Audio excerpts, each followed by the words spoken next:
উজান bungalow থেকে বেরিয়ে যাওয়ার সাথে সাথেই তন্ময় আর ইফাতও দ্রুত বেরিয়ে গেল বাইরে। কিন্তু ততক্ষণে অনেক দেরি হয়ে গেছে। উজান তার হাই স্পিড বাইকটা নিয়ে স্টার্ট দিয়ে ঝড়ের গতিতে হাইওয়ের দিকে বেরিয়ে গেছে। এই মুহূর্তে উজানকে নিয়ে তাদের দুজনের মনের ভীষণ টেনশন ও ভয় হতে লাগলো। ছেলেটা মাথা ঠান্ডা থাকলে যেমন শান্ত ও ভদ্র, মাথা গরম হলে তার চেয়ে হাজার গুণ বেশি ভয়ঙ্কর ও সাইকো রূপ ধারণ করে। ইফাদের সবচেয়ে বেশি ভয় হচ্ছিল মৌকে নিয়ে। না জানি এই মদ্যপ্য ও হিংস্র উজান বাসায় ফিরে ওই নিষ্পাপ মেয়েটার উপর কেমন কিয়ামতের ঝড় বইয়ে দেবে। ইফা তার এক মুহূর্ত সময় নষ্ট করলো না। সে নিজের গাড়ির এক্সিলেটারে চেপে দ্রুত গতিতে উজানের বাইকের পিছু নিল। উজান এই ঘোর মাঝরাতে বাইকটা এতটাই মারাত্মক গতিতে চালাচ্ছে যে রাস্তায় থাকা অন্যান্য যানবাহনগুলো তার সামনে এক একটা বিন্দুর মতো মিলিয়ে যাচ্ছে। সে যেন বাতাসের গতিকে টেক্কা দিয়ে ধাবমান হচ্ছিল। প্রায় মিনিট ২০ পর উজান প্রচণ্ড টালমাটাল অবস্থায় চৌধুরী মঞ্জিলের বিশাল গেট গলিয়ে ভিতরে এসে পৌঁছালো। সে রাগে শরীর কাঁপতে কাঁপতে বড় বড় পা ফেলে ড্রয়িং রুমে ঢুকলো। কিন্তু চারপাশ পুরো নিঝুম। বাসায় বাড়ির কোনো একজন সদস্যকেও দেখতে পেল না সে। অতপর রেগে গিয়ে এক সার্ভেন্টকে জিজ্ঞেস করতেই জানতে পারলো কিছুক্ষণ আগেই সাব্বিরের অ্যাক্সিডেন্টে যাওয়ার খবর পেয়ে বাড়ির সবাই হসপিটালের উদ্দেশ্যে বেরিয়ে গেছে। মুহূর্তের মধ্যেই উজানের ফর্সা মুখখানা রাগে একদম রক্তাভ লাল হয়ে গেল। যার কারণে আজ উজানের এই বেপরোয়া ও ধ্বংসাত্মক অবস্থা, ঠিক সেই পরপুরুষের জন্যই মৌ মাঝরাতে হসপিটালে ছুটে গেছে। উজান সেখানে আর এক সেকেন্ডও দাঁড়ালো না। নিজের বাইকটা ঘুরিয়ে তীব্র আক্রোশে হসপিটালের উদ্দেশ্যে রওনা দিল। উজান যখন হসপিটালের মেইন গেটে পৌঁছালো, ঠিক তখনই দেখলো চৌধুরী বাড়ির গাড়ি থেকে মৌসহ বাড়ির বাকি সবাই মাত্রই নিচে নেমেছে হসপিটালের ভিতরে যাওয়ার জন্য। ঠিক সেই মুহূর্তে উজান এক ঝড়ের গতিতে বাইক থেকে নেমে এসে মৌয়ের ডান হাতটা লোহার সারসির মতো শক্ত মুঠোয় আঁকড়ে ধরল। এই মাঝরাতে উজানের এমন অগ্নিকুণ্ডের মতো ভয়ঙ্কর মুখচ্ছবি দেখে বাড়ির বাকি সবাই চরম বিস্ময় আর ভয়াত দৃষ্টিতে তাকিয়ে রইল। উজান মৌয়ের হাতটা এতটাই নিষ্ঠুরভাবেই চেপে ধরেছে যে মেয়েটার কবজির হাড় যেন মরমর করে ভাঙ্গার উপক্রম হলো। উজান নিজের ভেতর থেকে সমস্ত মদ্যপতা লুকিয়ে এক চরম শীতল কণ্ঠে আওড়ালো, চলো পিচ্ছি। মৌ নিজের হাতের অসহ্য যন্ত্রণায় ছটফট করতে করতে শরীর মুচড়ামুচড়ি শুরু করে দিল। উজান নিজের অবাধ্যতা দেখে আরও বেশি ক্ষিপ্ত হয়ে উঠল। মৌ কাঁদতে কাঁদতেই বলল, ছাড়ুন আমাকে। আমি এখন কোথাও যাব না। আমার সাব্বির ভাইয়া মৃত্যুর সঙ্গে লড়াই করছে, আমি যাবো না, যাবো তার কাছে। আমি, ছাড়ুন আমায়। মৌয়ের মুখ থেকে অন্য ছেলের জন্য এমন আকুতি শোনা মাত্রই উজান নিজের বাম হাত দিয়ে মৌয়ের থুতনিটা সজোরে চেপে ধরে বাঘের মতো গর্জন করে উঠল। তোর কাছ থেকে পারমিশন নিতে আমি এখানে আসিনি, কিংবা তোকে হাত জোর করে রিকোয়েস্ট করে বাইরে নিয়ে যেতে উজান চৌধুরী আসেনি। আমি যা বলবো তোকে ঠিক সেটাই করতে হবে। এই বলেই উজান এক ঝটকায় মৌকে এক হাত দিয়েই নিজের কোলে তুলে নিল এবং বাড়ির সবার সামনে দিয়েই তাকে বাইকের সামনে উপর বসিয়ে এক টানে বাইক স্টার্ট দিল। তার এমন আকস্মিক ও অহংকারী কাণ্ড দেখে উপস্থিত সবাই পুরো স্তব্ধ ও নির্বাক হয়ে দাঁড়িয়ে রইল। আরিফুল চৌধুরী রাগে নিজের দাঁতে দাঁত চেপে ধরে বললেন, দেখছো মৌসুমি, তোমার আদরের ছেলে দিন দিন কেমন অমানুষ আর জানোয়ার হয়ে উঠেছে। বড়া রাস্তার মাঝে হসপিটালের সামনে চৌধুরীর বাড়ির বৌমায়ের গায়ে হাত তুলতে ওর একটুও বাঁধল না। মৌসুমী চৌধুরী একদম চুপ হয়ে গেলেন। তিনি নিজেও কিছুতেই মাথা খাটিয়ে বুঝতে পারছিলেন না তার শান্ত ভদ্র প্রফেসর ছেলেটা হঠাৎ এমন সাইকোপ্যাথের মতো বিহেভিয়ার কেন করছে। কিছুক্ষণের মধ্যেই উজান মৌকে নিয়ে ঝড়ের গতিতে বাসায় এসে পৌঁছালো। মৌ পুরোটা রাস্তা কাঁদতে কাঁদতে তার কোল থেকে ছুটে যাওয়ার জন্য হাত পা ছুড়লেও কোনো লাভ হলো না। উজান তাকে এক হাতে পাজা কোলে করে তুলে নিয়ে নিজের বেডরুমে ঢুকলো আর দরজায় লাথি মেরে লক আটকে দিয়ে মুখে ধপাস করে বিছানায় ছুঁড়ে ফেলে দিল। মৌ বিছানায় পড়তেই ততক্ষণে তীব্র চিৎকার করে কেঁদে উঠল। আপনি আমায় কেন জোর করে এখানে নিয়ে আসেন? আপনি জানেন ওখানে আমার সাব্বির।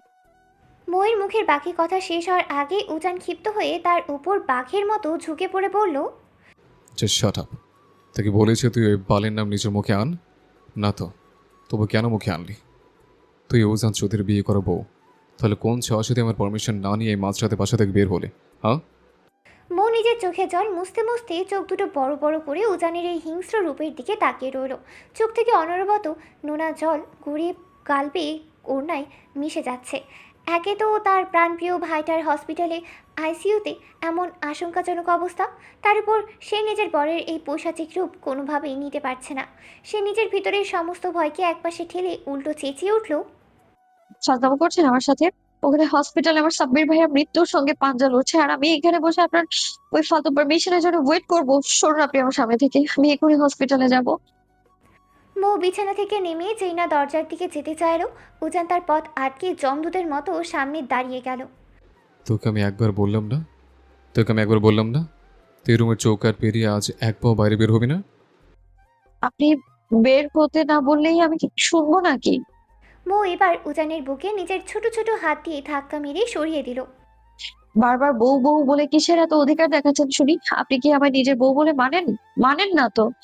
তাহলে আমার উপর আপনার কোনো জোর বা অধিকার নেই। সো আমি আমার নিজের ইচ্ছে মতো যেখানে খুশি সেখানে যাব, যার সাথে খুশি দেখা করব। তোকে আমি বউ মানি আর না মানি, দুনিয়ার খাতায় তুই শুধু আমারই বউ। আর আমি যতদিন বেঁচে আছি তুই শুধু এই উজান চৌধুরীর প্রপার্টি হয়ে থাকবি। হাত ছাড়ুন। ছাড়বো না। আমি যা বলবো তোকে মুখ বুঝে ঠিক তাই করতে হবে। ওই কুত্তার বাচ্চাকে দেখতে তোকে আমি কোনো জন্ম যেতে দেবো না, বুঝতে পেরেছিস? হাত ছাড়ুন আমার, আমি যাবই যাব। মৌ তড়িঘড়ি করে আবারও উজানকে পাশ কাটিয়ে রুম থেকে বেরিয়ে যেতে চাইল। নিজের কথার এমন চরম অবাধ্যতা দেখে উজান নিজের অজান্তেই তার বাম হাতটা তুলে মৌয়ের ফর্সা গাল বরাবর সজোরে এক থাপ্পড় বসিয়ে দিল। থাপ্পড়ের তীব্রতায় মৌ সামলাতে না পেরে ছিটকে গিয়ে শক্ত মেঝের উপর পড়ে গেল।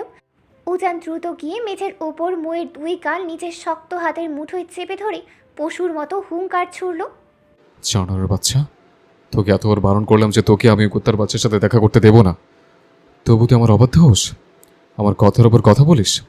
তোর উপর আমার কিসের অধিকার? জাস্ট ওয়েট, আজ তোকে আমি তোর পূর্ণ অধিকার বুঝিয়ে দিচ্ছি।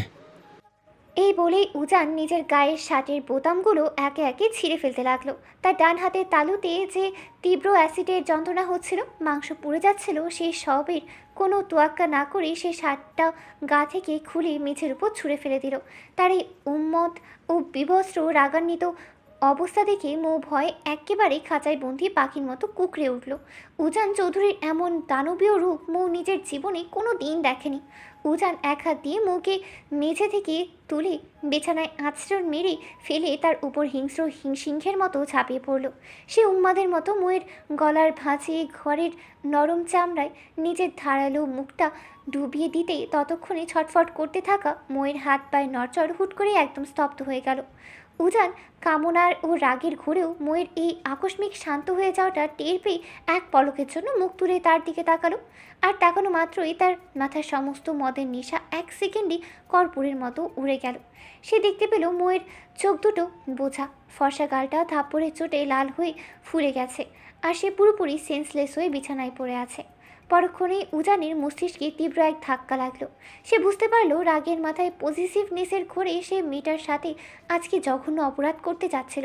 সে শটান হয়ে বিছানা থেকে অনেকটা দূরে সরে এলো। নিজে দুই হাত দিয়ে নিজের চুলগুলো খামচে ধরে মেঝের উপর হাঁটু গেড়ে বসে পড়ল সে। নিজের ভেতরের মনুষ্যত্ব আজ তাকে তীব্র ধিক্কার দিয়ে চিৎকার করে উঠল, shut up Ujan, shit damn it. Ujan, এটা তুই কী করতে চাচ্ছিলি? তুই নিজের জেদ আর হিংস্রতার জন্য আজ নিজের পিচ্ছি বোটের উপর হাত তুললি, তোর ফুলের মতো শরীর আঘাত করলি। উজান এবার নিজের ভিতরে সমস্ত হিংস্রতা ছেড়ে ফেলে এক বুক কাঁপানো আতঙ্ক নিয়ে খানিকটা ঝুঁকে গেল মৌয়ের দিকে। কিন্তু মেয়েটা তখনও একেবারে নিস্তব্ধ, অচেতন অবস্থায় বিছানায় পড়ে আছে। তার এই নিথর অবস্থা দেখে উজানের বুকের ভেতরের হৃৎপিণ্ডটা যেন প্রতি সেকেন্ডে 1000 মাইল গতিতে লাফাচ্ছে। হঠাৎ করেই তার বুকের বাম পাশটায় এক সুতীব্র ব্যথা শুরু হলো। সে তো মৌয়ের এমন একটা করুণ অবস্থা কোনোদিনও চায়নি। তবে কেন, কোন আদিম হিংস্রতার বশে সে আজ অমন এক ভয়ঙ্কর পাগলামি করে বসলো? উজান নিজের বিবেককে আজ কোনো জবাব দিতে পারছে না। সে পরম মায়ায় আর অনুশোচনায় ময়ের বরফের মতো ঠান্ডা হয়ে যাওয়া নরম হাত দুটো নিজের দুই হাতের মুঠোয় আঁকড়ে ধরল। তারপর অত্যন্ত অপরাধীর মতো মিনমিন স্বরে ভাঙ্গা গলায় আওড়াতে লাগলো, পিচ্ছি, পিচ্ছি, please open your eyes, please talk to me. একটা বড় অন্তত কথা বলো না আমার সাথে। সরি, আম রিয়েলি সরি পাখি। আমি এসবের কিছু ইচ্ছে করে করতে চাইনি।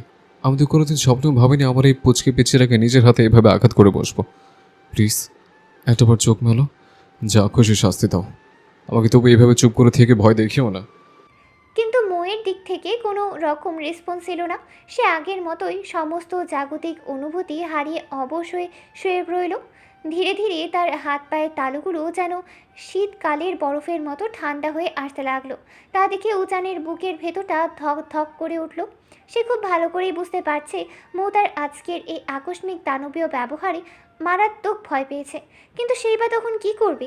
সে নিজেও তো রাগের মাথায় নিজের উপর নিয়ন্ত্রণ হারিয়ে হিতাহিত জ্ঞানশূন্য হয়ে পড়েছিল। এবার উজানের মনে এক তীব্র ভয়ের পাহাড় এসে জমা হলো।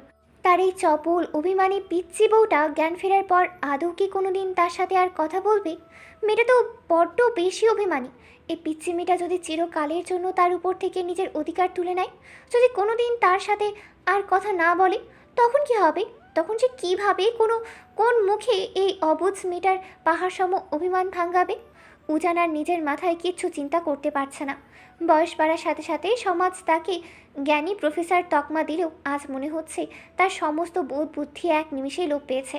নয়তো একটা সামান্য কারণে কেউ নিজের অর্ধাঙ্গিনী এইটুকু একটা বাচ্চা মেয়ের গায়ে ওভাবে হাত তোলে। অবশ্য এই কারণটুকু দুনিয়ার বাকি সব মানুষের কাছে বড্ড সামান্য মনে হলেও উজান চৌধুরীর মনস্তত্ত্বে এটা মোটেও সামান্য নয়। মেয়েটাকে সে মুখে স্বীকার করে না, হয়তো ভালোবাসে না, কিন্তু তাকে অন্য কোনো পুরুষের সাথে হাসাহাসি করতে দেখাটা উজান নিজের জীবনের বিনিময়েও সহ্য করতে পারবে না। মৌকে অন্য কারোর বুকের মাঝে জড়িয়ে থাকতে দেখলে উজানের মনে হয় তার সাজানো পুরো পৃথিবীটা বুঝি এক পলকে উলট পালট হয়ে ধ্বংস হয়ে গিয়েছে। এসব এলোমেলো আর আবোল তাবোল চিন্তার ঘোর কাটল উজানের। সে তখন নিজের অজান্তে ময়ের নিথর শরীরটাকে নিজের চওড়া বুকের সাথে শক্ত করে লেপ্টে ধরে বসেছিল। ময়ের এই ফর্সা বিভস্ত্র বিষণ্ণ আর ফুলে যাওয়া মুখখানা দেখে উজানের নিজের প্রতি এক তীব্র ঘৃণাবোধ হচ্ছে। সে আর এক মুহূর্ত দেরি না করে তড়িঘড়ি করে কাঁপানো হাতে ইফাতকে ফোন দিল। ফোনে উজানের কান্নারত কণ্ঠ শুনে ইফাত আর এক সেকেন্ডও সময় নষ্ট করল না। ঠিক মিনিট 10 মধ্যেই সে চৌধুরী মঞ্জিলের ফ্যামিলি ডক্টরকে সাথে নিয়ে সরাসরি উজানের বেডরুমে এসে প্রবেশ করলো। ইফাত রুমে ঢুকে আরেক দফা চরম অবাক ও স্তব্ধ হলো, কারণ উজান তখনও উম্মাদের মতো মুখে নিজের বুকের মাঝে শক্ত করে লিপটে ধরে আড়ালে মুখ লুকিয়ে কাঁদছে। ডক্টরকে দেখা মাত্রই উজান কোনো মতেই নিজেকে সামলে নিয়ে মুখে বিছানায় ঠিকঠাক মতো শুইয়ে দিল। এরপর ডক্টর অত্যন্ত গুরুত্ব সহকারে মৌয়ের পালস চেক করলেন এবং স্টেথোস্কোপ দিয়ে ভালো করে চেক আপ করতে লাগলেন।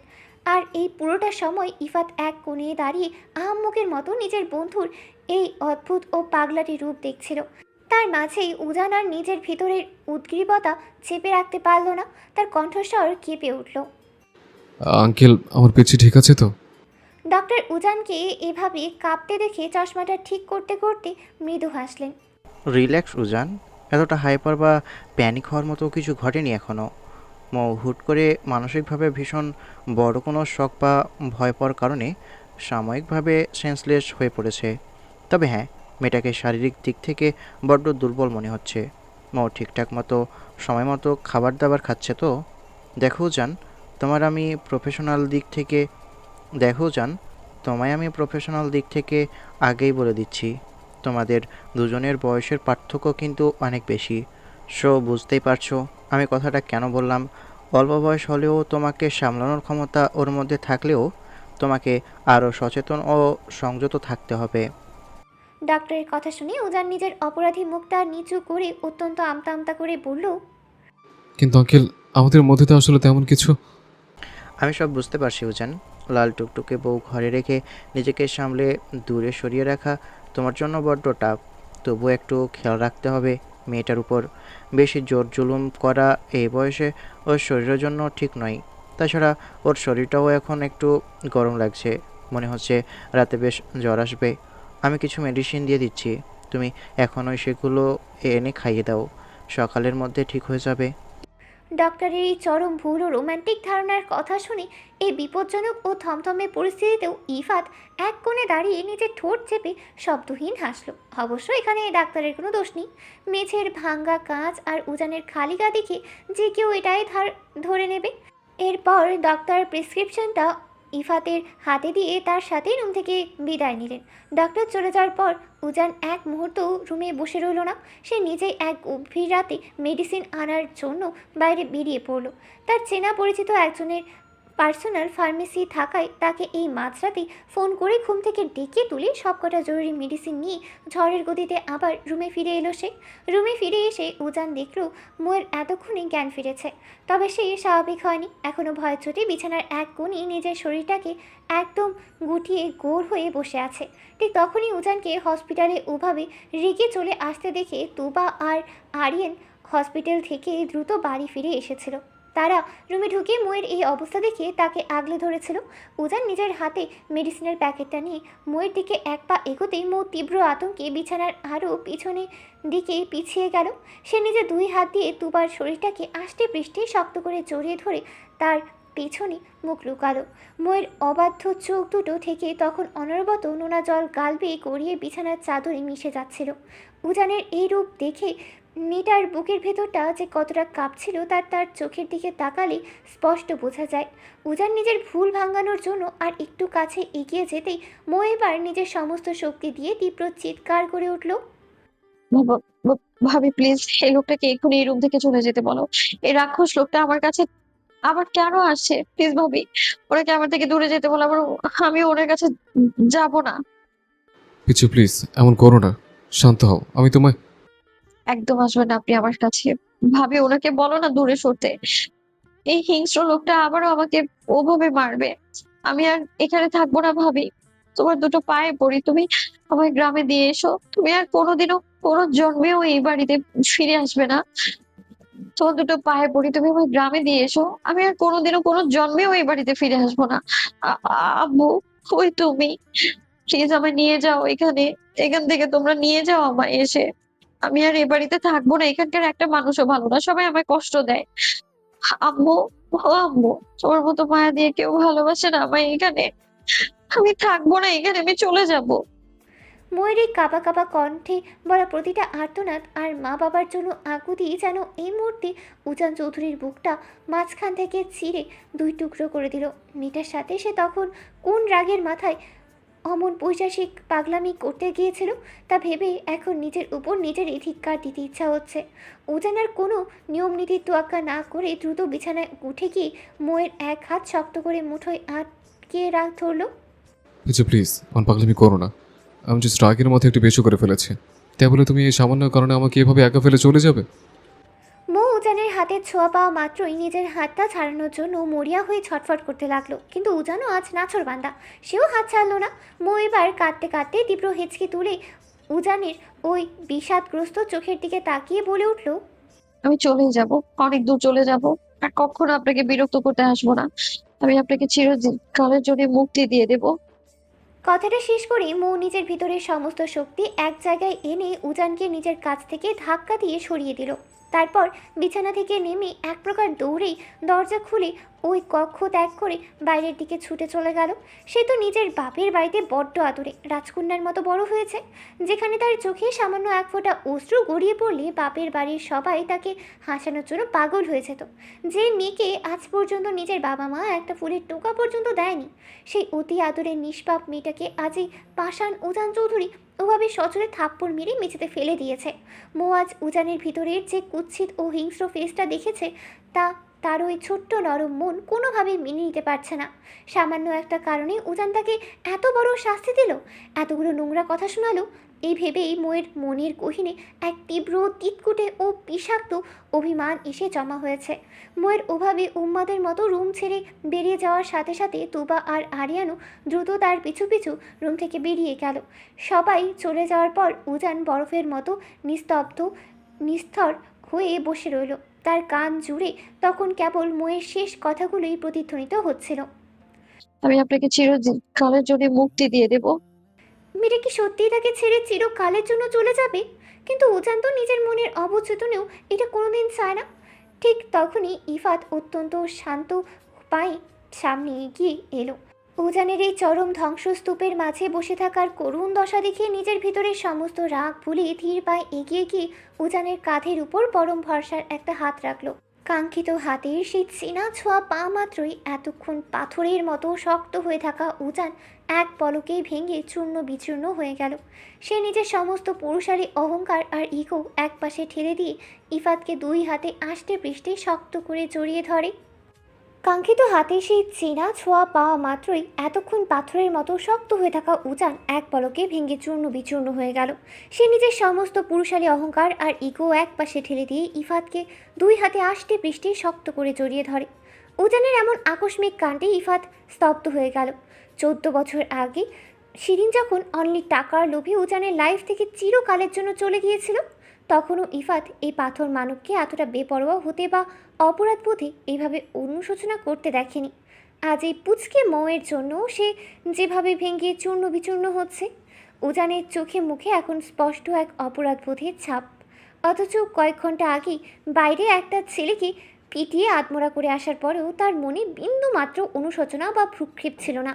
উজানের ভিতরের এমন আমূল পরিবর্তন দেখে ইফাত নিজেই নিজের মনে চরম অবাক হলো। উজান এবার ইফাতকে ছেড়ে দিয়ে তার মুখোমুখি হয়ে বসল। সে ইফাতের হাত দুটো নিজে দুই হাতের ভাঁজে শক্ত করে ঢুকিয়ে নিল।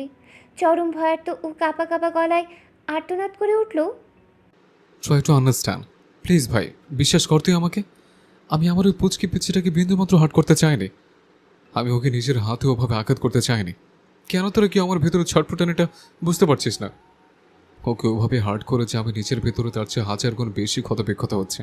পিচ্ছি বলল ও নাকি আমাকে ছেড়ে অনেক দূরে চলে যাবে, আমাকে নাকি চিরকালের জন্য আমার এই খাঁচা থেকে মুক্তি দিয়ে দেবে।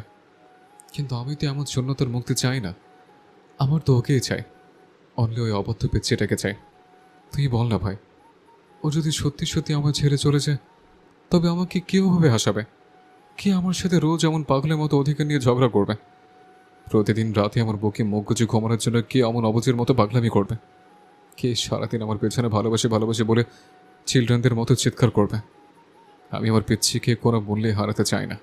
তুই প্লিজ ওর কাছে যা না, ওকে বুঝিয়ে বল না আমার এখানে থাকতে। ইফাত এক দীর্ঘ ও তপ্ত শ্বাস ফেলল। সে আগেই বুঝেছিল কোনো না কোনো দিন এমন একটা কালবৈশাখী ঝড় আসবে। ইফাত উজানের কাঁধে হাত রেখে তাকে শান্ত হতে বলল, কিন্তু উজান আজ নিজের সমস্ত ম্যাচুরিটির ছাপ ধুয়ে মুছে ফেলে অবুঝ বাচ্চাদের মতো করছে। রিল্যাক্স ইয়ার, এমন কিছু হয়নি। তুই আমাকে এই মুহূর্তে রিল্যাক্স হতে বলছিস? সিরিয়াসলি? আর এমন কিছু হয়নি মানে কি? তুই কি আদৌ বুঝতে পারছিস না যে ওকে হারানোর ভয় আমার বুকের ভেতরটা ঠিক কত পড়ছে, কতটা কষ্ট হচ্ছে আমার? উজান নিজের মাথাটা দুই হাঁটুর মাঝখানে নিচু করে নিল। অতিরিক্ত রাগ আর মদ্যপানের কারণে তার চোখ মুখ এখনও টকটকে লাল হয়ে আছে। উজানের এমন করুণ দশা দেখে ইফাত হুট করে এক পাগলের মতো শব্দ করে উপহাসের হাসি হেসে উঠল। উজান নিজের জোড়া ভ্রু কুঁচকে চরম বিরক্তিতে তাকালো। তুই আমার এই মরণাপন্ন অবস্থা দেখে এভাবে হাসছিস? তোর মনে হচ্ছে আমি এখন তোর সামনে দাঁড়িয়ে কোনো জোকস বলছে? হ্যাঁ? ইফাত কোনো রকম হাসি থামিয়ে উল্টো প্রশ্ন করলো, কষ্ট হচ্ছে তোর? কিন্তু কেন কষ্ট হচ্ছে তোর উজান? ওই মেয়েটাকে তো তুই নিজের বউ বলে কোনো দিন স্বীকারই করিসনি। তাহলে আজও চলে যাওয়ার কথা বলতেই কেন তোর মনে এত বড় আহাজারি শুরু হলো? হ্যাঁ, চলে যাক সে, তুই তো তাকে ছাড়াও দিব্যি বেঁচে থাকতে পারবি। তাহলে এত নাটক কিসের? ইফাতের এই নির্মম সত্য কথাটি শোনা মাত্রই উজান এক তীব্র ঝটকায় ইফাতকে নিজের থেকে সজোরে ধাক্কা মেরে দূরে সরিয়ে দিল। তারপর নিজের দুই হাত দিয়ে নিজের মাথাটা শক্ত করে চেপে ধরে চিৎকার দিয়ে উঠল, তুই কেন বুঝতে পারছিস না? ওই পিচ্ছিটাকে ছাড়া থাকতে পারবে না ওজান চৌধুরী। রোজ ভালোবাসেন আমাকে যন্ত্রণা দেওয়ার জন্য হলেও ওই মেয়েটাকে আমার চাই মানে চাই। আমি চিরকালের জন্য মুক্তি চাই না। আমি অবদ্ধ মেয়েটার কাছে বন্দি থাকতে চাই আজীবন। কথাটি শেষ করতে করতেই উজান হুট করে ইফাতের শরীরের ওপর ধরে পড়ল। এতক্ষণ নিজের মনের ভিতরের ক্ষোভ আর শক্তির জোরে নিজেকে সোজা করে ধরে রাখলেও এখন আর তার শরীর সঙ্গ দিল না। মাত্রা অতিরিক্ত অ্যালকোহল আর অ্যাসিডের তীব্র যন্ত্রণার কারণে তার মাথাটা এখন প্রচণ্ড ঝিমঝিম করছে। চোখের চারপাশে সব কিছু যেন এক গভীর অন্ধকারের চাদরে ঢেকে যাচ্ছে। চারপাশের পুরো রুমটা যেন পাথরের মতো নিথর হয়ে গেল। আর সেই গভীর অন্ধকারের মাঝে উজান ইফাতের বুকে পুরোপুরি সেন্সলেস হয়ে পড়ে গেল। অবশ্য এতে নতুন করে ভয়ের কিছু নেই। মাত্রা অতিরিক্ত নেশা জাতীয় দ্রব্য আর মানসিক স্ট্রেস একসাথে নেওয়ার কারণে তার শরীরটা সাময়িকভাবে অবশ হয়ে পড়েছে। ইফাত বেশ কিছুক্ষণ নিথর হয়ে দাঁড়িয়ে উজানের নিস্পন্দন শরীরের দিকে তাকিয়ে রইল। তারপর এক দীর্ঘশ্বাস ফেলে উজানকে ঠিকঠাকভাবে শুইয়ে দিয়ে সে নিজে ওই কক্ষ ত্যাগ করলো। ইফাত নিজেও এই মুহূর্তে নিজেকে ঠিকঠাক সামলাতে পারছে না। সে খুব ভালো করে বোঝে মায়া নামের জিনিসটা আসলে ঠিক কতটা মারাত্মক ও বিষাক্ত। হয়তো উজান এখনও নিজের মুখে স্বীকার করতে পারছে না যে সেই মোয়ের প্রতি মনে মনে কতটা মারাত্মক দুর্বল। কিন্তু ইফাত তো উজানের চোখের দিকে তাকালেই তার মনের সব কথা এক পলকে বুঝতে পারে। তবে সে নিজের ধ্বংস হয়ে যাওয়া জীবনের মতো উজানের জীবনটা কীভাবে ইগোর টানে ধ্বংস হতে দিতে দেবে না। সে উজানকে বুঝিয়েই ছাড়বে। এই অন্ধ অধিকার বোধ আর জেলেসি থেকেই আসলে পৃথিবীর সবচেয়ে পবিত্র ভালোবাসার সৃষ্টি হয়। মুখে যতই বউ মানি না বলে চিল্লাক না কেন। ভোরের দিকে হালকা ঠান্ডা বাতাসের স্পর্শে উজানের চোখের পাতার ঘোর ভাঙল। চোখ মিলতেই কয়েক ঘন্টা আগে সেই জঘন্য কর্মকাণ্ডখানা আর ছটফটানির কথা মনে হওয়া মাত্রই উজান বিছানার উপর ধরফরিয়ে উঠে বসল। মোয়ের কথা মনে হতেই সে এক বুক আতঙ্ক নিয়ে চারিদিকে তাকালো। কিন্তু আজ আর ভোরের এই আলোয় নিজের চওড়া বুকের ওপর সেই অবাধ্য চপল পিচ্ছি মেয়েটাকে এসে জড়িয়ে ধরে রাখতে পারল না। বিছানার অন্য পাশটা আজ একদম শূন্য। সে যে অভিমান করেছে উজানের ওপর, এক আকাশ সমান তীব্র ও বিষাক্ত অভিমান বুকে চেপে মেয়েটা রুম ছেড়ে চলে গেছে। উজান নিজের দুই হাত দিয়ে মাথাটা চেপে ধরে বেশ কিছুক্ষণ বিছানার উপর ঝিম ধরেই বসে রইল। তারপর ধীর পায়ে অপরাধীর মতো নিজের রুম থেকে বেরিয়ে গেল। একে একে বাসার প্রায় সব কয়টা রুম খোঁজা শেষ হলেও সে মৌকে কোথাও খুঁজে পেল না। তার বুকের ভেতরের ভয়টা এক নিমেষেই 1000 গুণ বেড়ে গেল। অতপর করিডোর দিয়ে যাওয়ার সময় সে দেখতে পেল নিজের বাবা মায়ের বেডরুমের দরজাটা কিছুটা খোলা। রোজ সকালে তার বাবা এই সময় মর্নিং ওয়াকে যান। আজ কেন যাননি? ভেতরটায় একটু উকি দিতে ইচ্ছে হলো উজানের। উজান দরজাটা ঠেলে ভিতরে উকি দিতেই বিছানায় এক কোণে মায়ের বুক ঘেঁষে ঘুমিয়ে থাকা মৌকে দেখতে পেল। তার মানে সারা রাত ধরে মৌ নিজেই তার শাশুড়ি আর শ্বশুরের রুমে এসে গুটিসুটি মেরে লুকিয়েছিল। মৌয়ের সেই ভয়ার্থ ফ্যাকাশে আর চোখের জলেই ভেজা বিধ্বস্ত মুখখানার দিকে তাকিয়ে উজানের নিজের প্রতি এক তীব্র ঘৃণা আর আক্রোশ হতে লাগলো। ইচ্ছে করছিল এখনই দৌড়ে গিয়ে মেয়েটাকে নিজের বুকের মাঝে শক্ত করে জড়িয়ে ধরে নিজের এই অশান্ত বুকটা শান্ত করতে। কিন্তু সে নিজের পা বাড়াতে পারলই না। যদি তার যাওয়ার কারণে মেয়েটার ঘুম ভেঙে যায় আর সে ভয়ে আবারও চিৎকার করে ওঠে, তখন তো তার এই পিচ্চি বউটাই মনে মনে আরও বেশি কষ্ট পাবে। তাই উজান একরাশ বিষাদ মিশানো চোখে কিছুক্ষণ ওভাবেই তাকিয়ে থেকে অলক্ষ্যেই নিজের রুমে ফিরে এলো। তারপর প্রায় ঘন্টাখানেক ধরে শাওয়ারের নিচে দাঁড়িয়ে নিজের ভিতরে সব পাপ ধুয়ে ফেলার চেষ্টা করে টাওয়েল দিয়ে চুল মুছতে মুছতে বেরিয়ে এলো সে। ছাদে যাওয়ার আগে সে ইফাতের টেবিলের ওপর থেকে নিজের হাতের মুঠো শক্ত করে কিছু একটা নিল। তারপর ধীরে ধীরে ভারী পায়ে ছাদের রেলিংয়ের গ্রিলে ঘেঁষে এসে একাকী দাঁড়িয়ে গেল। সেই হাতের মুঠোই শক্ত করে বন্ধ করা জিনিসটার নাম হচ্ছে সিগারেট। উজান নিজের জীবনে আজ পর্যন্ত কোনো দিন নেশার এই ক্ষতিকারক কাঠি ছুঁয়েও দেখেনি। তবে সে ইফাতকে দেখেছে। খুব বেশি কষ্ট বা ট্রমা থাকলে ছেলেটা নাকি এই সিগারেট খেয়ে নিজের কষ্টটা কিছুটা লাঘব করার চেষ্টা করে। তাই আজ সেও নিজের ভিতরের অসহ্য জ্বালা মেটাতে দূর আকাশের দিকে তাকিয়ে কাঁপানো হাতে সিগারেটটা ধরালো। এক এক করে কয়েকটা সিগারেট টানতেই তার ফুসফুস কাঁপিয়ে ধোঁয়া বের হতে লাগলো। সে নিজের বুকের ভেতরের জমে থাকা সমস্ত তীব্র যন্ত্রণা আর বিষাদ ছোঁয়া হিসেবে বাতাসে উড়িয়ে দিতে চাইল। ঠিক তখনই পিছন থেকে কেউ একজন এসে তার চওড়া কাঁধের উপর পরম মায়ায় হাত রাখলো। আচমকা এমন ছোঁয়ায় উজান চমকে উঠে পিছনে তাকালো। পাশে ইফাতকে দাঁড়িয়ে থাকতে দেখে সে এক স্বস্তির দীর্ঘশ্বাস ফেলল। ইফাত দূর নীল আকাশের দিকে নিজের দৃষ্টি স্থির করে ঠোঁটের কোণে এক মৃদু হাসল। এই ধোয়ার মাঝে নিজের মনের শান্তি খুঁজছিস? উজান এক পলক ইফাতের দিকে তাকালো। এই ছেলেটা আজকাল না বলতেই তার মনের ভিতরে সব গোপন কথা কিভাবে যেন নিখুঁতভাবে বুঝে যায়। হয়তো দুজনেই এক নৌকার মাঝে বলেই ইফাত তার এই দহনটা টের পাচ্ছে। দুজনের মধ্যে কিছুক্ষণ নীরব চোখাচোখি হলো। তারপর আবারও দুজনে একসাথে সামনে দূর দিগন্তের আকাশের দিকে তাকিয়ে রইল। উজান এক তপ্ত শ্বাস ছেড়ে নিচু স্বরে উত্তর দিল, শান্তি খুঁজলে কি আর এত সহজে পাওয়া যায়? ভালোবাসিস ভাবিকে? ইফাত কোনো ভূমিকা না করে সরাসরি মেঘনাদ বদ্ধের মতো প্রশ্নটা ছুড়ে দিল। এই আচমকা প্রশ্নটা শোনা মাত্রই উজানের মাথার উপর যেন আস্ত আকাশটাই ভেঙে পড়ল। সে ইফাতের কাছ থেকে এমন প্রশ্ন আশা করেনি। সে থতমত খেয়ে গেল। ইফাত এবার নিজের পুরো দৃষ্টি উজানের ওই বিষণ্ণ মুখের দিকে নিবদ্ধ করে শান্ত গলায় বলতে লাগলো, ভালোবাসিস না এটাই বলবি তো? তবে সামান্য চলে যাওয়ার কথা শুনে এমন উন্মাদ প্রেমিকের মতো বিহেভিয়ার করছিস কেন? কেন তাকে বউ মানি না বলার পরেও তাকে ছাড়া থাকতে পারবি না? কেন এক সামান্য মেয়ের কষ্ট দেখলে তোর নিজের বুকেও এমন তীব্র কষ্ট হয়? জানি আমার একটা প্রশ্নের উত্তরও তুই দিতে পারবি না। ভালোবাসা এমনই, মনে হয় সে আমার কেউ নয়, অথচ তাকে ছাড়া আমরা এক মুহূর্তেও থাকতে পারি না। জানি তোর লাইফে একটা বাজে পাস্ট আছে, তাই বলে নিজের প্রেজেন্ট আর ফিউচারকে ওই পাস্টের অন্ধকারে ডুবিয়ে রাখবি? এমন কেন তুই? কেন তোর মনে নতুন করে ভালোবাসার জন্ম হবে না? কেউ একজন চলে গেলেই যে পুরো লাইফটা ওখানেই থেমে যাবে এমন তো নয়। তুই বরং তাকে দেখিয়ে দে তাকে ছাড়াও তুই আজ নিজের জীবনে কতটা পরিপূর্ণ। কাপুরুষের মতো এভাবে ভেঙে পড়ার লোক কিন্তু ওজান চৌধুরী নয়। জানিস তো, নারী ছাড়া পুরুষ অসম্পূর্ণ। পুরুষ কখনো একা একাকে এই পৃথিবীতে শান্তিতে বাঁচতে পারে না। প্রতিটা পদক্ষেপের প্রতিটা মোড়ে একজন পুরুষের একজন নারীর প্রয়োজন হয়। তুই মুখে তা মানিস আর নাই মানিস। একটা নারী যেমন একটা সুখের সংসার ভেঙে চুরমার করতে পারে, তেমনই নিজের মায়া আর ভালোবাসা দিয়ে একটা ভাঙা সংসার নতুন করে গড়তেও পারে। আর সেই কারণেই নারী ছাড়া পুরুষ অর্থহীন। উজান হাতের জ্বলন্ত সিগারেটটা ফেলে দিয়ে ইফাতের বলা প্রতিটা কথা এক মনে মনোযোগ দিয়ে শুনছিল। নিজের লাইফ নিয়ে সবসময় বেপরোয়া ও চিল করা যে ছেলেটাও সারাদিন ফুরফুরে মেজাজে থাকে, সে আজ তাকে এত সুন্দর করে বোঝাচ্ছে ভালোবাসা কী জিনিস, একজন পুরুষের জীবনে নারীর গুরুত্ব ঠিক কতখানি। উজান নিজের মনে মনে ভাবলেও ভালোবাসা বুঝি সত্যিই এমনই এক জাদুকরী জিনিস, যা একটা চরম জেদি রুক্ষ আর খারাপ পুরুষকেও এক নিমেষেই এমন বুঝতার ও প্রেমিক বানিয়ে তোলে। ময়ের ওনার আঁচলে কামড় দিয়ে তার পিছু পিছু পুরো বাড়ি জুড়ে বেড়াচ্ছে উজান। পুরো চৌধুরী বাড়ি তন্ন তন্ন করে চক্কর দেওয়া শেষ হয়ে গেছে, তবুও উজান কোনো মতেই ময়ের আঁচল ছাড়ল না।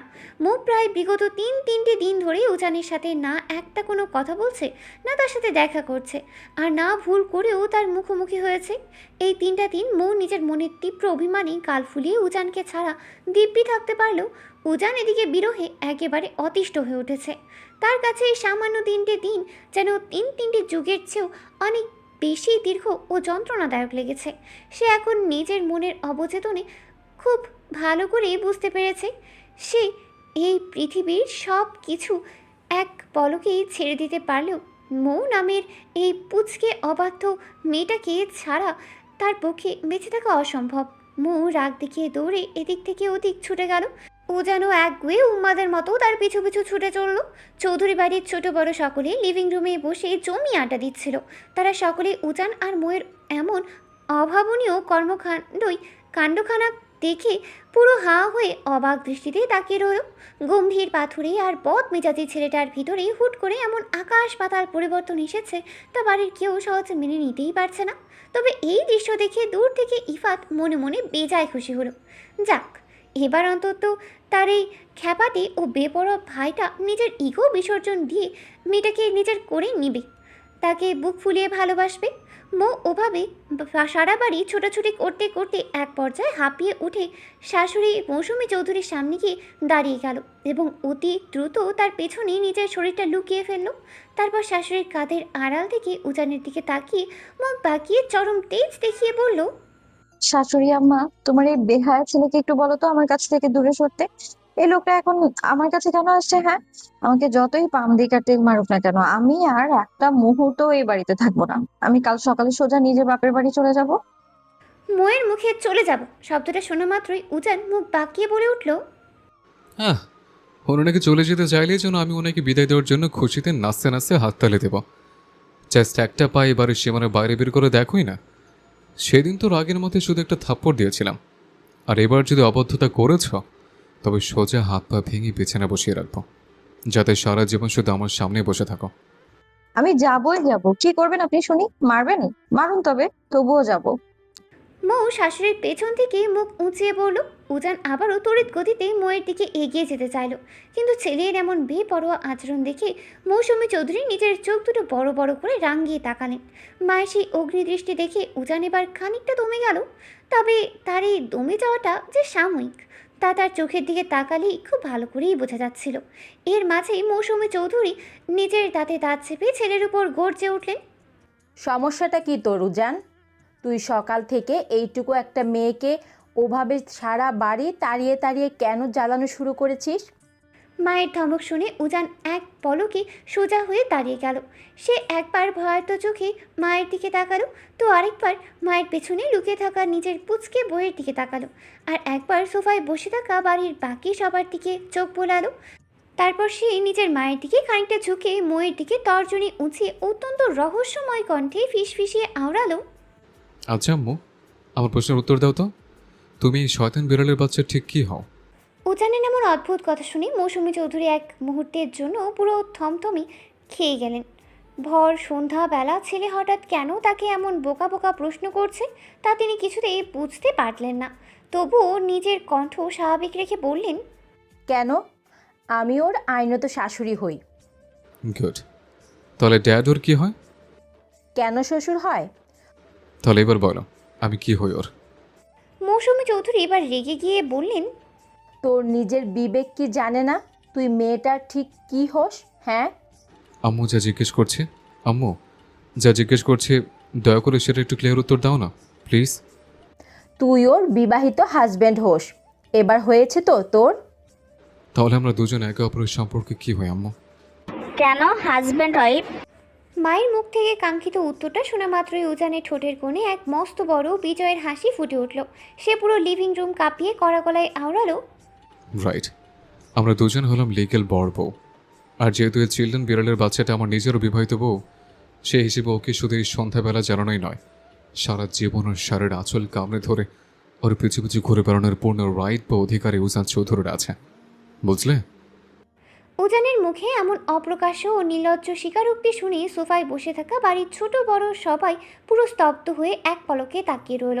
সবার মাথায় যেন আচমকা এক বিশাল আকাশ ভেঙে পড়েছে। গম্ভীর প্রফেসর ছেলেটার হঠাৎ কী এমন মানসিক রোগ হলো, সবাই মনে মনে সেটাই ভাবছিল। ঠিক তখনই নীরবতা ভেঙে আরিয়ান সোফা থেকে হালকা হেসে বলে উঠল, ভাই তুই ঠিকঠাক আছিস তো? উজান মুহূর্তের মধ্যে আরিয়ানের দিকে তাকিয়ে নিজের দাঁত কিরিমির করে উঠল। কাছে আসো, আমার প্যান্ট চেক করে দেখে যাও আমি ঠিকঠাক আছি কিনা। আরিয়ান উজানের এমন কড়া জবাব আর রসিকতা শোনা মাত্রই এক নিমিষেই চুপসে গিয়ে মুখ বন্ধ করে ফেলল। উজানের মুখ থেকে এমন খোলামেলা কথাবার্তা সে কোনোদিন হজম করতে পারবে না। এর মাঝেই উজান নিজের মুখটা একটু বাঁকিয়ে চারপাশের সবাইকে উদ্দেশ্য করে বলল, ইফাতের মতো যদি তোমরা সবাই মিলে আমাকে একটু আগে সুবুদ্ধি দিতা, তাহলে আজকে আমি ঠিকঠাক আছি কিনা সেটার তোমাদের কষ্ট করে মুখ ফুরে জিজ্ঞেস করতে হতো না। এতদিনে তোমরা হাতে কলমে তার প্রমাণ পেয়ে যেতে। ছি ছি ছি ছি, এতদিন কি ভুলটাই না করেছি আমি। উজানের কথার ভিতরের আসল গূঢ় অর্থ বাড়ির বাকি সবার মাথার উপর দিয়ে 5G গতিতে চলে গেলেও এক কোণে বসে থাকা ইফাত কিন্তু ঠিকই পুরোটা বুঝতে পারল। তাই সেই নিজের হাসির বেগ লুকাতে ঠোঁট কামড়ে চেপে ধরে আড়ালে হাসতে লাগলো। ততক্ষণে উজান আর কাউকে কোনো সুযোগ না দিয়ে এক ছটকায় মায়ের পেছন থেকে মোয়ের হাতটা শক্ত করে আঁকড়ে ধরে তাকে টেনে এক টানে নিজের চওড়া বুকের সাথে শক্ত করে মিশিয়ে নিল। তারপর মোয়ের কানের কাছে মুখ এনে অত্যন্ত আদরে ও উদ্গ্রীব কণ্ঠে প্রতিধ্বনিত করল, হ্যাঁ মাই লিটল সুইট পিচ্ছি, অনেক রাত হচ্ছে, এবার শান্ত মেয়ের মতো চলো, রুমে চলো। মৌ উজানের বুকে পৃষ্ঠ হতে হতে ছটফট করতে লাগলো। যাবো না আমি আপনার সাথে, ছাড়ুন আমায়। একদম আমার পচা কথা বলবে না পিচ্ছি, তাড়াতাড়ি রুমে চলো বলছে। এই 3টে দিন তোমাকে ছাড়া শান্তিমতো ঘুম আসেনি। মৌ নিজের মুখখানা চরম অভিমানে অন্যদিকে ঘুরিয়ে নিল। একে তো সে সেই রাতের ওই অন্যায় থাপ্পড়ের জন্য এক মুহূর্তের জন্য ভোলেনি, তার ওপর এই লোকটা এখন সবার সামনে কোন মুখে এত বড় বড় অধিকার দেখাচ্ছে। ময়ের এই প্রকাশ্য অ্যাভয়েড করাটা উজান নিজের পুরুষালী ইগোতে আর নিতে পারল না। সে এক এক করে লিভিং রুমে উপস্থিত সবার দিকে তাকালো। তারপর হুট করেই কোনো কিছু তোয়াক্কা না করে ময়ের নরম গালে নিজের ঠোঁট দুটো ছোঁয়ালো। উজান শুধু একটা চুমু খেয়েই ক্ষান্ত হলো না। এরপর সে অত্যন্ত ক্ষুধার্ত উন্মাদের মতো ধীর পায়ে ময়ের সারা মুখমণ্ডল, কপাল আর চোখে অজস্র আদরে চুমুতে ভরিয়ে দিল। বাসার সবাই সামনে উজানের এমন আচমকা কাণ্ড দেখে মৌ মুহূর্তের মধ্যে লজ্জায় ও আতঙ্কে বরফের মতো জমে নিথর হয়ে গেল। চারপাশের সবাই অমন হাঁ করা দৃষ্টি দেখে মৌয়ের মনে হচ্ছিল যদি এই মুহূর্তে মেঝের মাটি 2 ভাগ হয়ে যেত তবে সে লজ্জায় মাটির তলে ঢুকে যেত। সে নিজের দাঁতে দাঁত চেপে অত্যন্ত নিচু স্বরে গজগজ করে বলতে লাগলো, বেহায়া লোক, বউ মানেন না, অথচ বাপ মায়ের সামনে এমন করতে লজ্জা করে না আপনার? যাবো না আমি আপনার সঙ্গে, ছাড়ুন আমায়। উজান এবার নিজের মুখটা আরও বেশি বাঁকিয়ে উত্তর দিল। বউ মানি আর নাই মানি, তবে লজ্জা টজ্জা আমল করে না। বেশি ছটফট করলে রুমে ঢোকার আগে বাকি কাজ এখানে সেরে ফেলবো। মাইন্ডেড। ছেলের মুখে এমন কথা শোনা মাত্রই আরিফুল চৌধুরী সহ বাড়ির বয়স্ক লোকরা, বড়রা সবাই কাশতে কাশতে এক প্রকার বাধ্য হয়ে দ্রুত ড্রয়িং রুম ত্যাগ করে চলে গেলেন।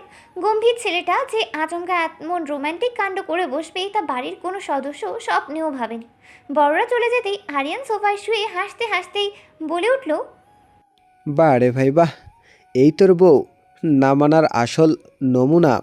হ্যাঁ, দিন দুপুরে সবার সামনে বউয়ের সাথে কিসুমিসু করে বেড়াস, আর আমাদের সামনে ভাব দেখাস তুই নাকি বউ মানিস না। হায় আল্লাহ, দিনের বেলাতেই যদি তোর এই অবস্থা হয়, তবে রাতে রুমের দরজা বন্ধ করে না জানি তোরা দুজন কি কি করিস। আরিয়ানের এই ফাজলামোর মাঝেই হুট করে উজান এক ঝটকায় মুখে নিজের দুই বাহুর মাঝে পাজাগুলো করে কোলে তুলে নিল। আচমকা শূন্যে ভেসে ওঠায় মৌ তীব্র ভয়ে নিজের চোখ মুখ একদম খিঁচে বন্ধ করে ফেলল এবং বাঁচার তাগিদে উজানের শার্টের কলারটা নিজের ছোট ছোট হাত দিয়ে শক্ত করে খামচে ধরল। বউয়ের এমন ভয়ার্ত ও আদুরে রূপ দেখে উজান নিজের ঠোঁটের কোণে এক চিলতে মুচকি হাসি ফুটিয়ে তুলল। সে মুখে কোলে নিয়ে ধীর পায়ে সিঁড়ি বেয়ে নিজের বেডরুমের দিকে উঠতে উঠতে আরিয়ানের উদ্দেশ্যে চেঁচিয়ে উঠল, সরি টু সে ভাইয়া, এখন কিন্তু মোটেও দিন দুপুর নয়, এখন চারপাশ পুরো নিঝুম রাত। তাছাড়া বিয়ে যখন করেই ফেলেছে, তখন বউয়ের মন রক্ষা করতে গেলে এমন টুকটাক কেচেমেচে তো করতেই হবে, তাই না? এটা নিয়ে তোমরা এত রিয়েক্ট কেন করছো? এর জন্য তোমরা আবার আমাকে ভুল বোঝো না ভাই। জাস্ট বউয়ের মন রক্ষার খাতিরে যা হবে, আমি নিজে থেকে কিছু করব না। ট্রাস্ট মি, আমি এটুকু ইনোসেন্ট বাচ্চা ছেলে, আমার দ্বারা কি এই পচা কাজ পসিবল? উজান মৌকে কোলে নিয়ে অদৃশ্য হয়ে যাওয়ার সাথে সাথেই পেছনে লিভিং রুমে বসে থাকা ইফাত, আরিয়ান আর তুবা একসাথে উচ্চস্বরে হেসে কুটি কুটি হতে লাগলো। উজান মৌকে পাজা করে করে নিজের রুমে ঢুকতেই মৌ নিজের সমস্ত রাগ উগরে দিয়ে উজানের শক্ত বুকের উপর এলোপাথারিভাবে ছোট ছোট খুশি মারতে লাগলো। এতে অবশ্য উজান চৌধুরীর বিন্দুমাত্র ভ্রুক্ষেপ বা মাথা ব্যথা হলো না। সে ডোন্ট কেয়ার ভাবটা মুখে বজায় রেখে মুখে আলতো করে বিছানায় বসিয়ে দিল। তবে বাইরে থেকে নিজেকে যতই শক্ত দেখাক না কেন, উজানের ডান হাতে কিন্তু এখনও তীব্র ব্যথা রয়েছে। মৌ দেখতে বেশ শুকনো গরনের হওয়ায় তাকে এক হাতে আগলে নিয়ে আসতে উজানের তেমন একটা বেগ পেতে হয়নি ঠিকই, কিন্তু সিঁড়ি দিয়ে ওঠার সময় মৌয়ের অনবরত ছটফটানির কারণে উজানের চোট পাওয়া হাতটা দেয়ালের কোণে সজোরে লেগে নতুন করে অনেকখানি চোট পেয়েছে। মৌ বিছানায় বসা মাত্রই আবারও এক ঝটকায় উঠে রুম থেকে বেরিয়ে যেতে চাইল, কিন্তু উজান তার চেয়েও চতুর।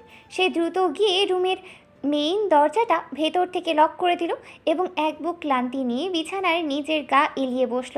মৌ উচ্চতায় উজানের চেয়ে অনেকটাই খাটো হওয়ায় দরজার ওই উঁচু লকটার নাগাল সে কোনোভাবেই পেল না। এমনকি রুমে এমন কোনো হালকা পাতলা চেয়ার বা টুলি নেই যা টেনে নিয়ে সে দরজার সামনে দাঁড় করাবে।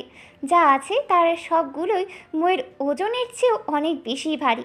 পালাবার কোনো পথ না পেয়ে মৌ একবার হনহন করে বিছানায় আধা শোয়া উজানের সামনে গিয়ে দাঁড়ালো। নিজের দুই কোমরে দুই হাত গুজে চোখ দুটো বড় বড় করে অত্যন্ত কর্কশ কণ্ঠে প্রতিধ্বনিত করলো, বেয়াদব পুরুষ, সবার সামনে অমন অধিকার ফলিয়ে নিজেকে কি প্রমাণ করতে চাইছেন? হ্যাঁ, আপনি কি ভাবছেন সবার সামনে অমন বেহায়াপনা করলেই তার শ্রিয়া মৌ আপনাকে এক পলকে ক্ষমা করে দেবে? নো, নেভার, কোনোদিনও না। আব্বু কাল সকালে এই বাড়িতে আমাকে নিতে আসবে, আর আমি কালকেই আব্বুর সাথে নিজের বাপের বাড়ি চলে যাব। ময়ের মুখের শেষ বাক্যটা শেষ হতেই পারল না। তার আগে উজান এক হ্যাঁচকা টানে ময়ের নরম হাতটা ধরে নিজের চওড়া ও উন্মুক্ত বুকের ওপর আঁচড়ে ফেলল। আচমকা টানে মৌ সরাসরি উজানের ওপর এসে পড়তেই উজান ময়ের কানের খুব কাছে নিজের ঠোঁট দুটো নিয়ে ফিসফিসিয়ে আওড়ালো, ও মাই লিটল সুইট বউ, তুমি নিজে চাইলেই তো আর এই উজান চৌধুরী তোমাকে এত সহজে তার এই খাঁচা থেকে যেতে দিচ্ছে না। মৌ উজানের বুকের বন্দি দশা থেকে নিজেকে ছাড়ানোর জন্য মরিয়া হয়ে ছটফট করতে লাগলো। আর বইয়ের এমন অবুধ ছটফটানি দেখে উজান নিজের ঠোঁটের কোণে মুচকি মুচকি হাসতে লাগলো। সে নিজেও নিজের মনকে প্রশ্ন করে বুঝতে পারছে না, হুট করে এই সামান্য মেয়েটার মুখ থেকে চলে যাওয়ার কথা শুনে কেন তার নিজের বুকের ভেতরটা এমন তীব্র হাহাকার করে উঠেছিল। ময়ের প্রতি উজানের মনে মনে যে এক অদ্ভুত অলৌকিক অনুভূতির জন্ম হয়েছে তা আজ অনস্বীকার্য। কিন্তু কেন এই অনুভূতি? এই উত্তর উজান চৌধুরীর নিজের কাছেও নেই। বিগত 2 বছর ধরে এই মেয়েটাই তার পেছনে সারাদিন পাগলামি করার কারণে নাকি সমাজ ও ধর্মের পবিত্র বন্ধনে আবদ্ধ হওয়ার টানে। তবে কারণ যাই হোক না কেন, উজান এখন নিজের মনের সমস্ত শক্তি দিয়ে চেষ্টা করবে নিজেকে পুরোপুরিভাবে এই মৌ নামক মায়ায় মগ্ন করে ফেলার। আর কোনো কিছুর জন্য না হলেও এই নিষ্পাপ পিচ্ছি মেয়েটার চোখের সমস্ত স্বপ্ন এবার সেই নিজে পূরণ করবে। তাকে একটা সুখের ভালোবাসার নীর উপহার দেবে। যদিও সে নিজে এখনও জানে না সে এই দায়িত্ব কতটুকু পালন করতে পারবে। এর মাঝেই মৌ আবারও চেঁচিয়ে উঠল, ছাড় বলছি, আমায় একদম ছোবেন না। এই বলেই মৌ তীব্র আক্রোশে উজানের বাঁধন থেকে সরে আসতে চাইল। আর নিজেকে মুক্ত করার এই তাড়াহুড়োতেই সে অসাবধানতাবশত উজানের সেই আঘাতপত্র হাতটায় ওর ওপর সজোরে একটা ঘুষি বসিয়ে দিল। আর তৎক্ষণাৎ উজান তীব্র যন্ত্রণায় নিজের মুখমণ্ডল চরমভাবে বিকৃত করে ফেলল। একটু আগে দেয়ালের চোটের ব্যথায় এখনও কমেনি, তার উপর আবার এই মেয়েটার শক্ত হাতের ঘুষি। মৌ দেখতে যতটা শুকনা আর পাতলা হোক না কেন, রাগলে তার শরীরে অনেক জোর চলে আসে। উজান তা আজ হাড়ে মাসেই টের পেল। উজান ব্যথায় কুকিয়ে ওঠে। আউচ! মৌ উজানের মুখ থেকে অমন যন্ত্রণার আওয়াজ শুনে এক ভয়ার্ত দৃষ্টি দিয়ে তাকালো। উজানের ব্যথায় নীল হয়ে যাওয়া মুখের দিকে তাকিয়ে তার বুকের ভেতরটা এক অজানা আশঙ্কায় কেঁপে উঠল। নিজের অজান্তে উজানকে এভাবে এত বড় আঘাত দিয়ে ফেলায় মৌয়ের নিজের ওপরই এখন ভীষণ রাগ হতে লাগলো। সে নিজের সমস্ত মান অভিমান একপাশে ঠেলে দিয়ে দ্রুত উজানের চোট পাওয়া হাতটা নিজের দুটি নরম হাতের মুঠোয় টেনে নিল। তারপর গভীর মায়ায় ও ব্যাকুলতায় সেই ব্যথার জায়গাটায় আলতো করে মুখে ফু দিতে লাগলো। মৌ একরাশ অসহায় ও অপরাধী দৃষ্টিতে উজানের দিকে তাকিয়ে একদম নরম গলায় বলে ওঠে, খুব বেশি ব্যথা দিয়ে ফেলেছি তাই না? আই এম রিয়েলি সরি, আমি সত্যি বুঝতে পারিনি, প্লিজ ক্ষমা করুন আমার। উজান এক দৃষ্টিতে ময়ের ওই ভয়ার্ত ও মায়াবী মুখখানার দিকে তাকিয়ে আলতো করে হাসলো। এই মেয়েটা যখনইভাবে ভয় পায় বা হাসে তখন তাকে দেখতে ঠিক কতটা মারাত্মক কিউট লাগে উজান নিজের জীবনে এর আগে এত নিখুঁত ও গভীর দৃষ্টিতে কখনো খেয়ালই করেনি। আজ তার মনে হলো মেয়েটি সত্যি অসম্ভব সুন্দর, এক মায়াবী অপসরী। অথচ সেই নিজের তীব্র অহংকারের কারণে এতদিন এই পবিত্র মেয়েটার দিকে একবারও ফিরেও তাকায়নি। ইফাত সত্যি ঠিক কথাই বলে, নারী ছাড়া পুরুষ একেবারে অসম্পূর্ণ। এই ধ্রুব সত্যটা মনে মনে অস্বীকার করা মাত্রই উজানের বুকের ভেতরের সমস্ত অশান্তি ধুয়ে মুছে এক স্বর্গীয় শান্তি বিরাজ করতে লাগলো।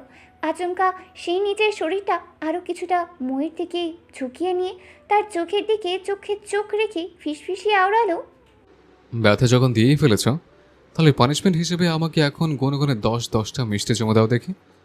উজানের মুখ থেকে এমন অপকপট ও খোলামেলা দাবি শুনে মৌ মুহূর্তের মধ্যেই পুরো থমথমি খেয়ে গেল। এই লোকটা কি তার সাথে নির্ঘাত কোনো ফাজলামো বা ইয়ার্কি করছে? নয়তো যে লোকটা দিন রাত 24 ঘন্টা তোমাকে বউ মানি না বলে মুখে ফ্যানা তুলে ফেলতো, সে আজ হঠাৎ সবার সামনে তার আর রুমের ভেতরে এমন সাইকো প্রেমিকদের মতো বিহেভিয়ার করছে কেন? মৌ নিজের লজ্জা লুকাতে এবারও কৃত্রিম চোখ রাঙিয়ে উজানের দিকে তাকালো। অসভ্য পুরুষ। উজান নিজের ঠোঁটের কোণে এক ছিলটি শয়তানি হাসি ঝুলিয়ে দিয়ে আরও কাছে এগিয়ে এলো। তারপর চোখ টিপে বলে উঠল, তাহলে হাজারখানে চুমু দিয়ে সভ্য পুরুষ বানিয়ে ফেলো। উজানের মুখে প্রকাশ্য এমন দাবি শোনা মাত্রই মৌ রাগে গজগজ করে উঠল। এমন অদ্ভুত ও বেহায়া পুরুষ সে নিজের জীবনে দুটো দেখেনি। সে উজানের সাথে আর একটা কথাও বাড়ালো না, উল্টো দিকে ঘুরে ধরফর করে নিজের মুখটা ফিরিয়ে রাখলো। মনে মনে শক্ত প্রতিজ্ঞা করলো এই পাষাণ লোকটার সাথে সে আর একটাও কথা বলবে না। উজান বার কয়েক তার দিকে তাকালো, একটু মানানোর চেষ্টা করলো, তবুও মৌ নিজের গাল দুটো বেলুনের মতো ফুলিয়ে রাখলো। রুমের মেইন দরজা লক থাকায় সে রুম থেকে বের হতে পারলো না, তাই হনহন করে বেলকনির দিকে চলে গেল। উজানও এক গুয়ের মতো তার পিছু পিছু বেলকনিতে গিয়ে দাঁড়ালো, কিন্তু মৌ জেদ ধরে আকাশের দিকেই তাকিয়ে রইল। উজানের সাথে একটাও কথা বললো না। উজান এবার কিছুটা কাতর গলায় আওড়ালো, এই পিচ্ছি বউ, একটু কথা বলো না প্লিজ। 3-3টে দিন ধরে নিজের মনে অভিমান জমিয়ে একটা কথাও বলনি, এখন ওভাবে মুখ ফিরিয়ে থাকবে? Please talk to me, try to understand. আর কখন এমন হবে না।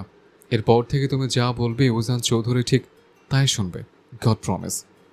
মৌ এবার এক ঝটকায় ঘুরে দাঁড়িয়ে তীব্র অভিমানের স্বরে উত্তর দিল, আমি কোনো দিনই কথা বলবো না আপনার সাথে। আপনি সেদিন কেন আমাকে ওভাবে সজোরে থাপ্পড় মেরেছিলেন? হ্যাঁ, আমি কালকেই আব্বুর সাথে চলে যাব, আর কোনোদিনও এই বাড়িতে ফিরে আসবো না। আপনি খুব খারাপ, ভীষণ খারাপ একটা মানুষ আপনি। প্লিজ পেয়েছি, ক্ষমা করে দাও না। ট্রাস্ট মি, নেক্সট টাইম এমন রুড আর কখনো হবে না। উজান বেশ অনুনয় করে বলল। মৌ এবার উজানের চোখের দিকে তাকালো। দুজনের মধ্যে কয়েক সেকেন্ডের জন্য নীরব চোখাচোখি হলো। উজানের অপরাধী মুখটা দেখে মৌয়ের মনে হুট করেই খানিকটা দুষ্টু বুদ্ধি খেলে গেল। সে ঠোঁটের কোণে হালকা রহস্যময় হাসি ফুটিয়ে বলে উঠল, তাহলে আমাকে পরীক্ষায় পাশ করিয়ে দেবেন? মৌয়ের কথা শোনা মাত্রই উজানের ভেতরে সেই কড়া প্রফেসর রূপটা এক নিমিষেই জেগে উঠল। সে এক ঝটকায় নিজের চোখ বড় বড় করে চেঁচিয়ে ওঠে, শাশুড় মেয়ে, সর এখান থেকে। পড়াশোনা চাঙ্গে ফেলে এসেছে পাশ করতে। রসগোল্লা দেবো, বড় বড় রসগোল্লা দেবো খাতায়। মৌ এবার উজানের দিকে এক চরম কটমট দৃষ্টি নিক্ষেপ করল। ভেবেছিল এই সুযোগে অন্তত উজানের কাছ থেকে প্রশ্ন ফাঁস বা পাশ করার একটা আশ্বাস আদায় করে নিবে। কিন্তু এই লোকটা জাতে মাতাল হলেও তালের বেলায় একেবারে ঠিক আছে। নিজের প্রফেশন নিয়ে বিন্দুমাত্র ছাড় দেবে না। মৌ চরম বিরক্তিতে মুখ বাঁকিয়ে ব্যালকনির অন্য এক কোনায় গিয়ে দাঁড়িয়ে রইল। উজানও নাছর বাঁধা। সে আবারও মৌয়ের পেছনে গেল এবং তার আঁচলটা আলতো করে টেনে ধরে কাতর স্বরে মিনতি করল, এই পেয়েছি, আবারও ওভাবে মুখ ঘুরিয়ে নিলে। একটু কথা বলে আমার সাথে। কথা বলবো না, আগে ভালো মানুষের মতো প্রমিস করুন যে আমার পরীক্ষায় পাশ করিয়ে দেবেন। মৌ জেদ ধরল। উজান এক দীর্ঘশ্বাস ফেলে আওড়ায়, প্লিজ পেয়েছি, অবুঝ বাচ্চাদের মতো অবাস্তব কথা বলো না। এটা কোনোদিনই পসিবল নয়। তাহলে আমিও আপনার সাথে আর কোনোদিনও কথা বলবো না। একে তো সেদিন আমাকে ওভাবে জোরে থাপ্পড় মারলেন, আমি মেঝেতে আছাড় খেয়ে পড়ে গেলাম। আবার এই ছোট্ট একটা কারণে আমার ভাইটা আজ হসপিটালে বেডে ভর্তি। ফুপি কত কান্না করেছে, আপনার বিন্দুমাত্র ধারণা আছে সেটার? এতে আমার কি দোষ শুনি? আমি কি আগে থেকে জানতাম নাকি যে ওটা আমার নিজের শালাবাবু? তাছাড়া সে যাই হোক না কেন, ওই বজ্জার ছেলেটা আমার পিচ্ছে বউর সাথে ওভাবে গায়ে ঘেঁষাঘেঁষি কেন করবে? যেখানে আমি নিজে এখনও তোমার এতটা কাছাকাছি যাইনি, সেখানে ছেলে কোন চাষ ওভাবে যাবে? আমার পিচ্ছে করে বিবাহিত বউ না তো। তাহলে কেন আমার বউকে ওভাবে জড়িয়ে ধরবে শুনি? কেন কেন আমার বউয়ের সাথে ওভাবে হেসে হেসে মিষ্টি করে কথা বলবে? এই বেয়াদব ছেলে কেন আমার বউকে চকলেট গিফট করবে? হ্যাঁ, আমার কি টাকা পয়সা নাই নাকি? নাকি আমি নিজে রোজগার করতে পারি না? কোনটা? আবার আমার এই সামনে আমার নিজের বউয়ের কাঁধে ওভাবে হাত দেয় কোন চাওয়া? বলো আমায়। উজানের মুখ থেকে অনর্গল আমার বউ আমার পিচ্ছি শব্দগুলো শুনতে শুনতে মৌ হুট করেই প্রশ্ন ছুড়ে দিল। সে সোজা উজানের চোখের দিকে তাকিয়ে ধীর স্থির কণ্ঠে বলল, এত যে বউ বউ করছেন, মন থেকে বউ মানেন আমায়? প্রশ্নটা শোনা মাত্রই উজান নিজের চোখ দুটো বড় বড় করে মৌয়ের দিকে তাকালো। সে দেখল মৌ নিজের ঘাটটা কিছুটা কাত করে এক বুক আশা আর আকুতি নিয়ে তার চোখের দিকে এক দৃষ্টিতেই তাকিয়ে আছে। উজান তার সেই গভীর ও তৃষ্ণার্ত দৃষ্টি দেখেই এক পলকে বুঝতে পারল মৌ এই মুহূর্তে তার মুখ থেকে ঠিক কোন কথাটা শোনার জন্য অধীর আগ্রহে অপেক্ষা করছে। সে শুনতে চায় তাসফিয়া মৌ শুধু উজান চৌধুরীর একমাত্র অর্ধাঙ্গিনী, তার ওয়াইফ। কিন্তু উজান চৌধুরী তো সহজেই গলে যাওয়ার মতো নরম ধাতু দিয়ে গড়া নয়। সে ময়ের ওই কাতর ও আশাবাদী দৃষ্টি দেখে নিজের ঠোঁট দুটো কামড়ে ধরে ভিতরের হাসিটা চেপে রাখলো। তারপর সোজা ছাপটা গম্ভীর গলায় উত্তর দিল, সরি মিসেস চৌধুরী, আপনাকে আমি মন থেকে আদেও বউ বলে মানি না। উজানের এই নির্মম বাক্যটি শোনা মাত্রই মৌ নিজের পুরো মুখখানা এক সেকেন্ডের মধ্যে ফুসকুড়ি দেওয়া বেলুনের মতো চুপসে গেল। সে কত বড় আশা নিয়ে এই পাথরটার মুখ থেকে নিজের অধিকারের কথা শুনতে চেয়েছিল, কিন্তু এই অহংকারী লোকটা তার সেই ছোট্ট আশাটা কোনোভাবেই পূরণ হতে দিল না। মৌ এবার পুরোপুরি নিস্তব্ধ হয়ে গেল। কেন এই লোকটা একটা বার ছোট করে বলতে পারবে না তাসফিয়া মৌ শুধু উজান চৌধুরীর ওয়াইফ? এই সামান্য একটুখানি স্বীকারোক্তি কি দিলে কি তার পুরুষালী অহংকার খুব বড় কোনো ক্ষতি হয়েছে? তো না, তো তাহলে কেন বললো না? এই চরম অবহেলা আর উপেক্ষায় ময়ের ভিতরের পুরো মনটা এক নিমিষেই কালবৈশাখী মেঘের মতো কালো হয়ে গেল। সে অত্যন্ত অভিমানী ও ভাঙ্গা স্বরে প্রতিধ্বনিত করলো, তাহলে সকলের সামনে কথায় কথায় আমাকে কেন এত বউ বউ বলে ডাকেন? হ্যাঁ, উজান নিজের চোখ দুটো ছোট ছোট করে ময়ের দিকে তাকিয়ে বেশ দম্ভের সাথে আওড়ালো, আপনি যে আমার আইনত খাতা কলমে বিবাহিত বউ, সে চিরন্তন সত্যের খাতিরে তো আমি আপনাকে মিসেস ওজান চৌধুরী বলে ডাকি। ও তার মানে শুধু খাতা কলমের জোর আছে বলেই আজ সবার সামনে এত বড় বড় অধিকার দেখালেন আর নিজের বউ বলে দাবি করলেন? মন থেকে তো কিছুই না। ময়ের গলায় সেই বিষাদ মাখা সুরটা উজানকে কেমন যেন ভিতর থেকে নাড়িয়ে দিল। তাই ময়ের এই আবেগঘন কথাটি এক ঝটকায় এড়িয়ে যাওয়ার জন্য উজান দ্রুত ময়ের নরম হাতটা নিজের শক্ত মুঠোয় আঁকড়ে ধরল। তারপর নিজের কণ্ঠস্বর কিছুটা দৃঢ় করে গম্ভীর গলায় বলল, পেটে প্রচণ্ড খিদে পেয়েছে পিচ্ছি, ফার্স্ট চলো। খিদে খিদে পেটেই পায়, মাথায় নয়। মৌ মুখ বাঁকিয়ে কথাটি বলল। উজান তার সেই অভিমানী মুখের দিকে তাকিয়ে মনের ভেতরের এক ছেলেতে মুচকি হাসল। তারপর মৌকে আলতো করে বিছানায় বসিয়ে দিয়ে সে নিজেই শান্ত পায় রুম থেকে বেরিয়ে গেল। কিছুক্ষণ পর সে নিজের হাতে একটি প্লেটে রাতের খাবার নিয়ে রুমে ফিরে এলো। মৌ তখন বিছানায় গুটিসুটি মিলিয়ে বসে এক মনে উজানের ফোন স্ক্রল করছে। এটা ইদানিং তার একটা মস্ত বড় বদ অভ্যাসে পরিণত হয়েছে। প্রতিদিন রাতে ঘুমানোর আগে উজানের ফোনটা একটু না কাটলে তার যেন পেটের ভাতটাই হজম হয় না। অবশ্য বিগত 3টে দিন অভিমানের কারণে সে এসবের ধারের কাছেও আসেনি। এমনকি উজান নিজেও কখনো এই ফোন ঘাটাঘাটি নিয়ে মুখে একটা কথাও বলে না, বরং মনে মনে বেশ উপভোগ করে। উজান প্লেট হাতে নিয়ে মৌয়ের পাশে এসে বসা মাত্রই ততক্ষণে মৌ হুট করে বাঘিনীর মতো উজানের সুস্থ হাতটায় সজোরে এক কামড় বসিয়ে দিল। আচমকা এমন পৈশাচিক কাণ্ডে উজান চৌধুরী কিছুটা ঘাবড়িয়ে গেল। এই পুচকি মেয়েটা কখন যে কি অদ্ভুত কাণ্ড করে বসে তা বোঝা সাধারণ মানুষের ক্ষমতার বাইরে। উজান নিজের চোখ দুটো বড় বড় করে শুধালো, পিচ্ছি, তুমি আমার হাতে ওভাবে কামড় দিলে কেন? মৌ এবার কাঁদো কাঁদো ফেস করে ফোনের স্ক্রিনটা উজানের চোখের সামনে ধরে বলল, আপনাকে শিরিনার ললিতা ডাইনি কেনই মাঝরাতে ফোন করেছে শুনি, আবার ইনবক্সে কতগুলো মেসেজও পাঠিয়েছে। আপনি কি তলে তলে ডাবল টেম্পো চালাচ্ছেন? হ্যাঁ, আপনার একটু লজ্জা করে না ঘরে এমন সুন্দরী বউ থাকতে বাইরে অন্য নারীর দিকে ওভাবে নজর দিতে?